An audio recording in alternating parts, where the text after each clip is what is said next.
Hello everyone and welcome to West West Wrestling and to the 11th episode of our local global series.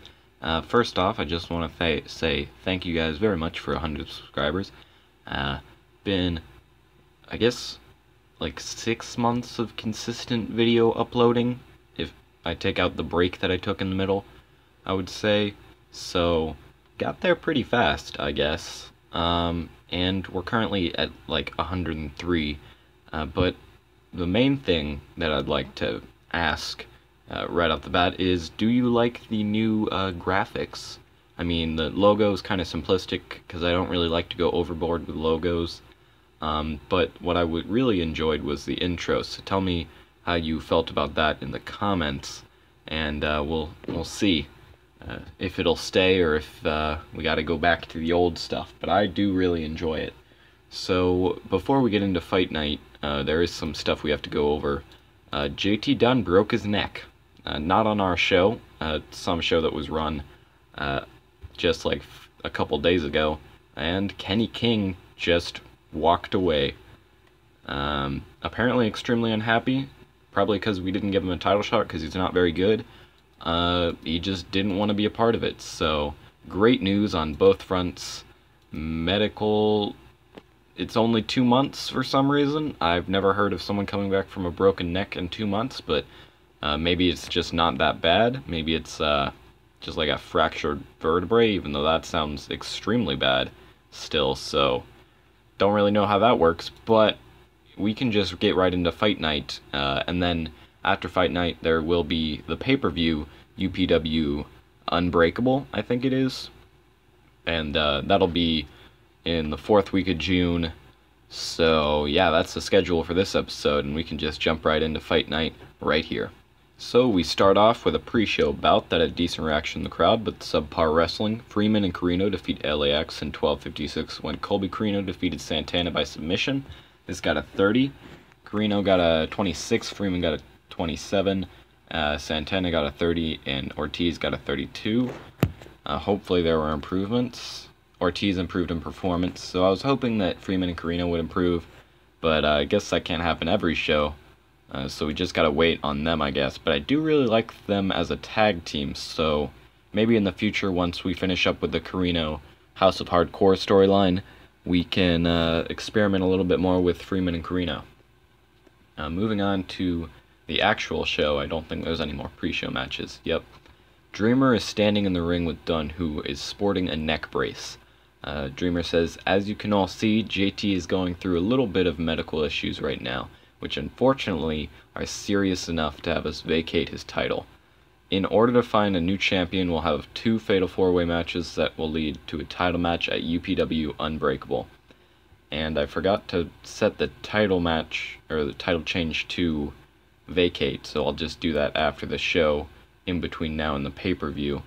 But 45 rating, pretty good, and it's a real shame that Dunn broke his neck, but it just kind of speeds up the storyline by a week, so it doesn't matter too much. It's going to be not great that he's out for 2 months, but we'll still see him in angles and stuff. In about that, a decent reaction in the crowd, but subpar wrestling. Oh no, terrible wrestling. Britt Baker defeated Penelope Ford in 6:30 when Penelope Ford intentionally got disqualified. Ford seemed off her game, unfortunately. She got a 26 and Britt Baker got a 25. Ford's improving her performance skills, so at least that's good. But 26 rating, not great. But hopefully the new woman that is going to debut in the next segment will fix that. And nothing really to go over with this match, so we'll just move on to see who that is. And a new foreign sounding music, can't even talk. A new foreign sounding music plays throughout the building as Kairi Hojo is revealed as the newest member of the women's division. Hojo, obviously in broken English because she is from Japan, and I didn't really want to play with those restrictions, so just imagine Asuka. I don't know if her English is that good, but imagine Asuka. I have come a long way to compete in UPW, but I'm not just here to compete, I'm here to dominate, so I'd like to make a formal challenge next week at UPW Unbreakable. I want to go one-on-one with Penelope Ford for the championship. Hojo's challenge is accepted by Ford, who comes out, well, she's already out in the ring, who brawls with the Japanese superstar. So this got a 60, so really good rating. And Kairi Hoja, hopefully going to bring some prestige to the women's division and bring those ratings up.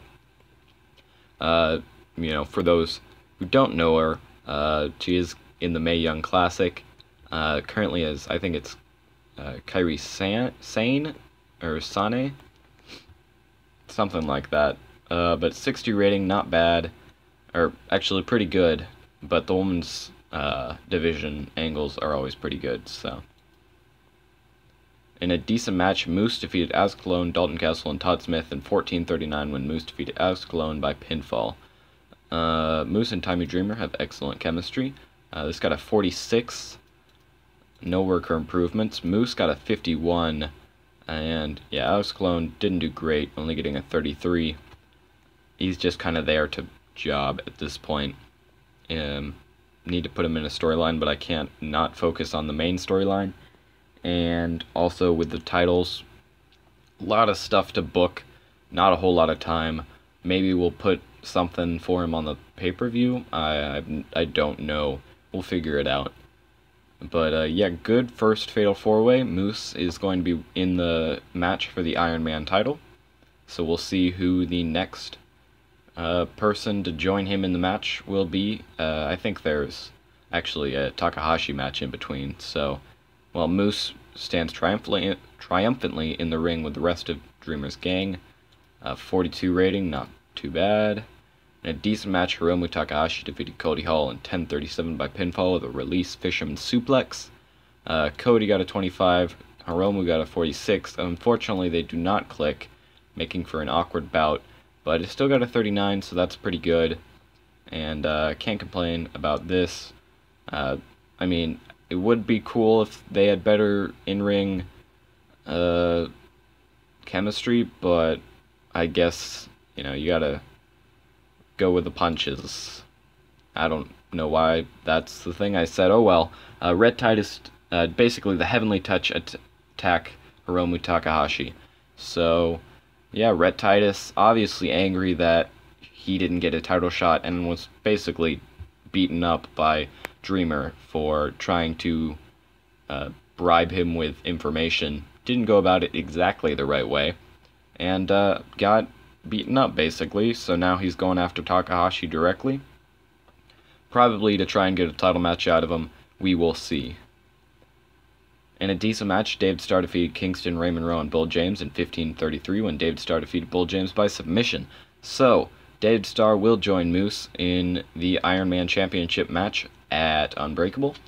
Bull James was really off his game. Kingston got a 49, Raymond Rowe got a 38, David Starr got a 40, so that's real good. And Bull James got a 32.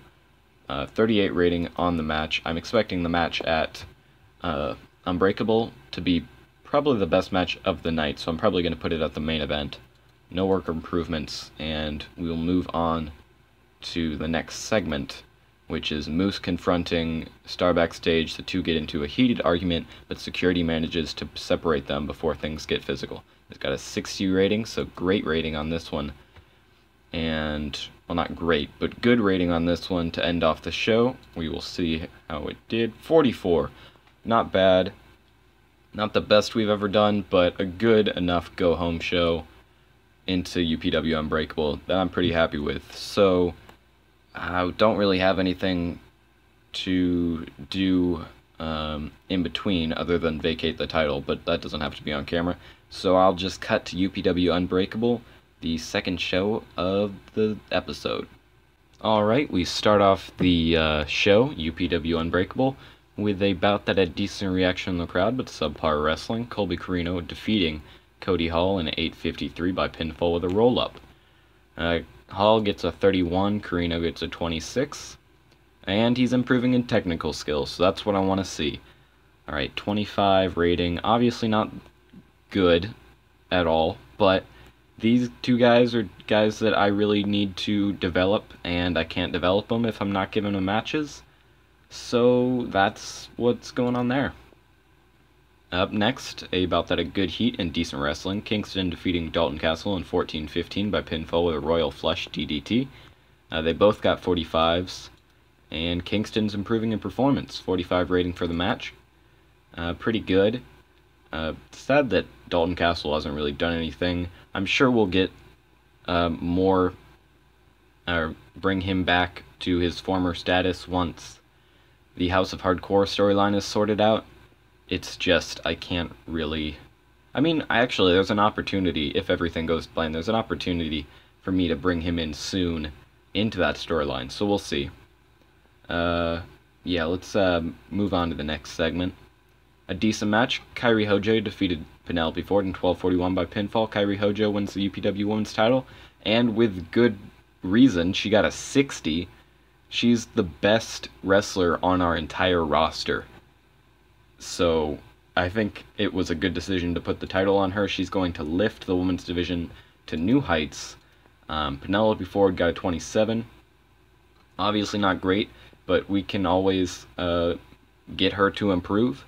48 rating is just perfect, and I'm so glad that this happened. Like, this is really great, because Kairi Hojo actually wasn't that expensive. I mean, she was obviously a little bit more expensive than most of the women, but she was about the same as, like, Dalton Castle, and we have the money to spend, so I'm very happy with it. Moving on, though. Decent match. The Colony defeat War Machine in 11:48 when Fire Ant defeated Raymond Rowe by pinfall with a fast roll-up. The Colony win the UPW Tag Team titles. And this got a 38. If you're thinking, wow, this is really out of the blue, I wasn't expecting this at all, why would he do this? Well, I wasn't planning on it, but Raymond Rowe signed with NXT, so I kinda had to. Which really sucks, and I don't really have a good tag division, because everyone who is good is wrapped up in the main storyline, or I can't really put in a tag team realistically. So yeah, the second best tag team was the Colony, and they're gonna have to find someone else to feud with, so we're gonna be putting some people together, probably signing some more people in the near future, because Raymond Rowe is leaving us for NXT, which is fine. It will give me a chance to push Hanson singles, so that's good. No worker improvements, unfortunately, but moving on to the next segment, which is, I'm pretty sure, our only angle of the night. I booked this real quick because I don't really have a whole lot of time today. I started recording late because there was a real bad storm going on, but you don't need to know about that, so we'll continue on. Oh, never mind.